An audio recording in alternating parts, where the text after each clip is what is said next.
வாழ்வோம் வாழ்விப்போம். இது இறைவாக்கு. இறைவனிடமிருந்து தன் அடியார்களுக்கு வழங்க பெறும் அருளமுதம்.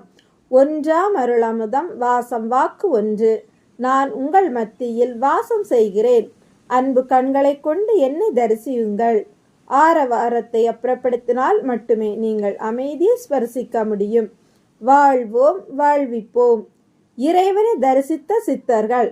1972ஆம் ஆண்டு நடினிசை தியானம் காட்சி தந்த சித்தர் கணங்களில் இவரும் ஒருவர். அரேபிய உடையில் தன்னை அறிமுகப்படுத்தி தன் வணக்கத்தை தெரிவித்ததோடு தான் பரோஸ் பாஸ்லி என்று கூறினார்.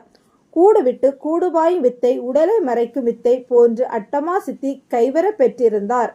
தான் துபாயில் இருந்து அபுதாபி போகும் வழியில் ஜீவ சமாதியில் இருப்பதாக கூறினார். இறைவனுக்கு அதில் அக்கறை உண்டாகவில்லை. அவரே இறைவனை அவர் ஜீவ சமாதி இருக்கும் இடத்திற்கு வந்து எழுப்பிவிட வேண்டும் என்றார். ஒரே இறை சிந்தனையில் ஆழ்ந்தவரும் இறையை அடைய வேண்டும் என்ற ஒற்றை நோக்கம் மட்டுமே 1004 ஆண்டுகளாக தான் சமாதியில் இருப்பதாக கூறினார். இந்த உருவத்தோடு தான் இறையை பார்க்க வேண்டும் என்று கடும் தவம். இறைவனுள் அவர் பிறப்பு முதல் சமாதி வரை உள்ள நிகழ்வுகள் ஓடின. இறைவனுக்கு அவர் அன்பு பிடித்தது. ஒட்டக கூட்டம் வைத்திருந்த வசதியானவர். இறை நாட்டத்தால் திருமணமே பண்ணாமல் இருக்க உறவினர்கள் இவரை கட்டாயப்படுத்த வீட்டை விட்டு வெளியேறி பாலைவனத்தில் அலைந்து திரிந்து கபடாமுனி என்பவர் தொடர்பில் கண் திறக்க பெற்று பல சித்திகள் செய்து இறைவனை பார்க்க மட்டுமே தான் வெளியே வருவேன் என்ற உறுதியோடு சமாதியில் இறங்கினார்.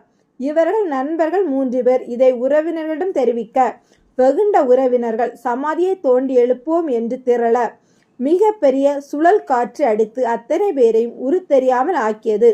வாயு தத்துவமான பாஸ்லியை அதன் பின் தேடுவார் இல்லை.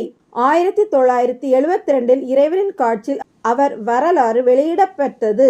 ஆர்வமில்லாத இறைவனுக்கு இதை வெளிப்படுத்தி அழைப்பது போல் இருந்தது. பார்க்கலாம் என்று அத்தோடு நிறுத்தி கொண்டார். இறைவனின் தவக்காலம் நீண்டது. 30 ஆண்டுகள் கழித்து இறைவனை துபாய்க்கு அவர்தான் அழைத்தார் போலும். சும்மா போய் வருவோமே என்பது போல் துபாய் சென்றார். நண்பர்கள் உபசரிப்பு எல்லாம் சிறப்பாக நடந்தது. இறைவனை தங்க வைத்து பராமரித்த சகுல் ஹமீது என்பவர் கடலில் இருக்கும் அரண்மனைக்கு போகலாம் வாருங்கள் என்றார். யாரோ பாஸ்லி என்பவர் எனக்கு செல்லில் தொடர்பு கொண்டு பெர்மிஷன் வாங்கி என்று சொல்லி செல்லை கட் பண்ணிவிட்டார் என்றார். தெரியாத நபரா? அவர் ஏன் நமக்கு பெர்மிட் வாங்க வேண்டும் என்றார் இறைவன். அதுதான் புரியவில்லை. ஆனால் இது நல்ல வாய்ப்பு, போய் வரலாம் என்றார். என்ன பெயர் அவருக்கு என்னும் போது பாஸ்லி என கூற சட்டென 30 ஆண்டுகளுக்கு முன் அழைப்பு விடுத்தது தெரிந்தது. அவரையும் புரிந்தது. சரி போவோம் என்று அரண்மனை பார்த்தனர். இறைவனுக்குள் அழைத்து விட்டார், எழுப்பிவிட வேண்டியதுதான் என்று நினைவு கொண்டார். இறைவன் தனக்குள் அழைத்து விட்டார், எழுப்பிவிட வேண்டியதுதான் என்று நினைத்து கொண்டார்.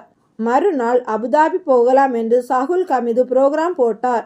காரில் தான் பயணம். இறைவன் அவர் இருவரும் மட்டும் துபாயில் இருந்து கிளம்பினர். வண்டி வேகமாக பாலைவன ரோட்டில் பறந்தது என்றே சொல்ல வேண்டும்.